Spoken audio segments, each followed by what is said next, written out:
Hello everyone, it is week number 544. The topic of this week's video is all about my experience with having retainers as an adult. Kevinisomoto says welcome to the vlog. So last week I had an orthodontist appointment, and in the video I got a comment from someone asking about sharing my experience with having my retainer as an adult. When I was in first grade, I used to have this friend, I'll just call him Zach. His name was not Zach, but I remember there's this one day where we were going on a class field trip, and Zach's mom was a chaperone on the trip that we were going on.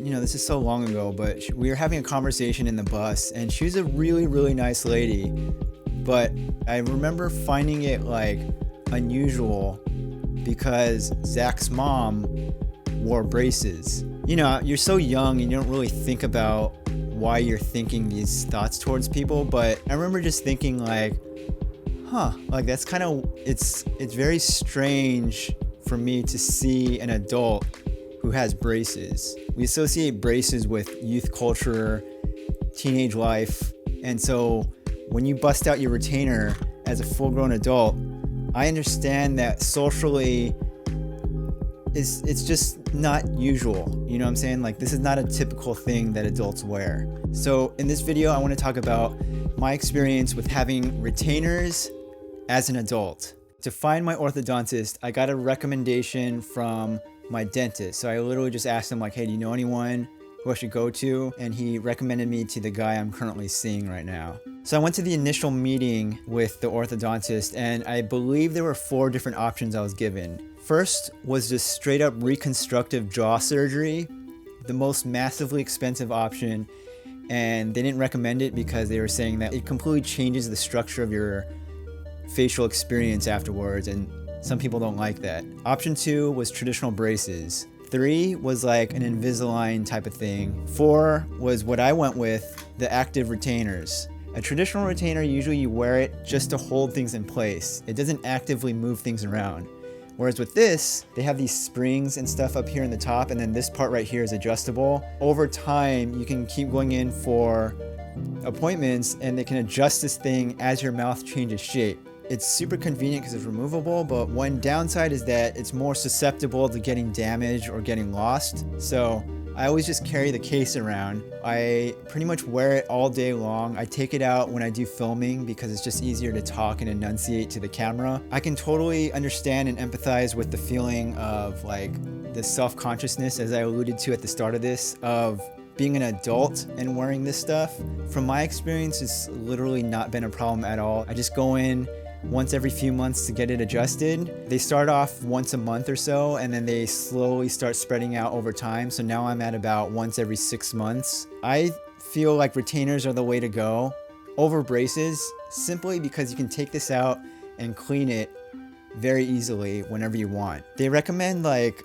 using those tabs for like what you use with dentures and stuff like that to clean. The way I've been doing it, I literally just use my toothbrush and brush it every single day. So overall, my experience with having retainers as an adult has been great so far. I'm not finished doing this whole procedure yet. If you have any questions at all, feel free to leave me a comment, or you can direct message me on my channel, email me, and I will respond to your questions. Thank you, and let's continue on with this vlog. I feel like this is a much lighter topic this week. Thank God. Oh my God. Okay, question of the week for this week is, what was a toy that you had during your childhood, and what was its significance to you? What is considered childhood? Like, could it be Oh, high school? any time from like high school and below. I have 2 things, but one isn't necessarily a toy. Is that okay? That's fine. Okay. I think like anything that like is a physical object that you enjoyed as a kid. Okay. Kevin, you go first. You go first. I volunteer for services. Okay. This is a very simple toy. I wouldn't even consider it to be a toy. It's more of like a trinket. My mom had ordered me, and like, to be honest with you, this thing was probably valued at like 50 cents or $1 maybe. It was this little black box about this big. There was like a little coin slot cut out where you like place a quarter on there. and then you shut the box, and then you open the box and your coin would be disappeared. And I think it was significant for me because I went through a period around the 7, 8, 9, 10-year-old age range where I was really interested in magic tricks, and I think it was a toy like that that sparked that interest in me at a young age.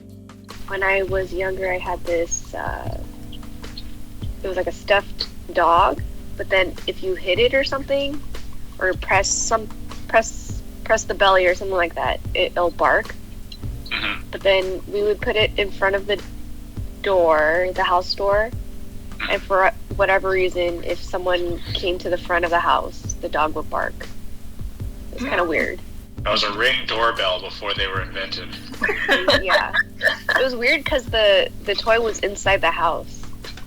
Like, it was kind of far away from the door, too. What the fuck? But it was facing the door. It was weird.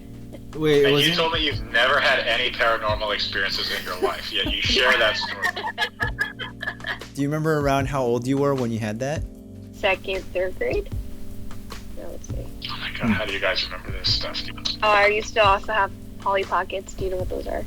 Oh, of course. Of course. We were But children now of the they're- I 90s. had Polly Pockets myself.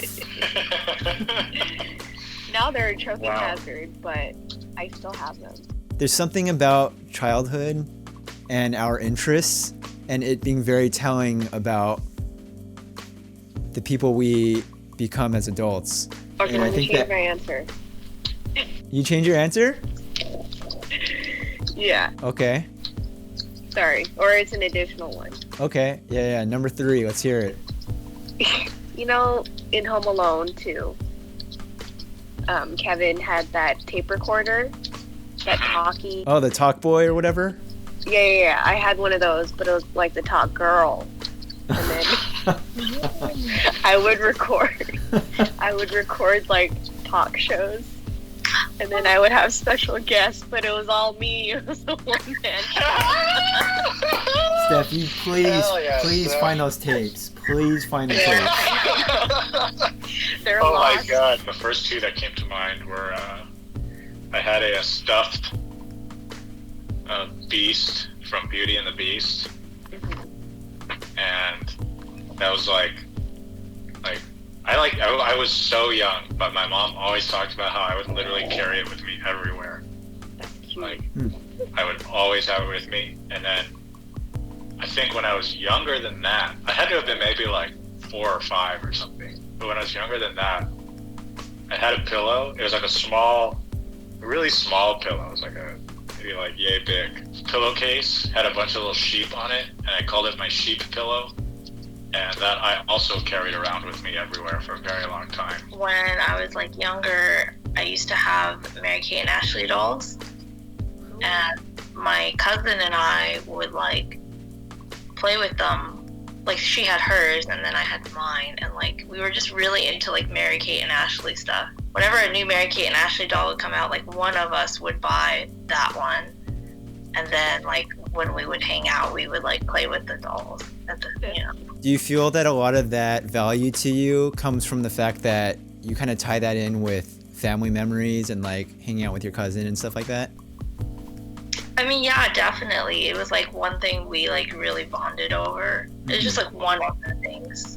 But I think, yeah, that one probably I feel like is the most sentimental because like I didn't have an older sister growing up, so she was like essentially like my older sister, you know? Okay, we're gonna go to sleep now.